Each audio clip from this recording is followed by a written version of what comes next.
Jambo langu la mwisho,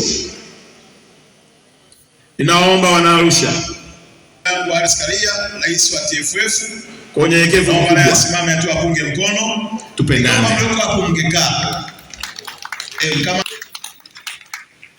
Ninaomba Wanaarusha kwa unyenyekevu mkubwa tupendane. Nafasi na wakati hutolewa na Mungu kwa mtu aliyemtaka na kumruzuku hiyo nafasi. Tukipendana tukashikamana, Arusha utakuwa ni mji wa mfano, na ndani ya miaka hii mitano tutajenga mambo ambayo hayajawahi kuonekana kwenye historia ya taifa letu. Tukipendana itakuwa ni jambo la muhimu sana. Palipo na upendo hakuna ugomvi, palipo na upendo hakuna ushirikina,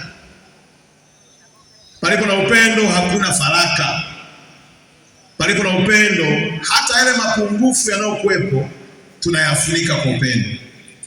Wewe angalia, leo tumekutana watu wa dhehebu na dini mbalimbali, makabila mbalimbali, lika tofauti.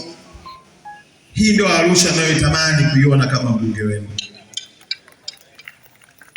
Kwa hiyo niombe sana wakina mama na kina baba, tushikamane bila kujali chama.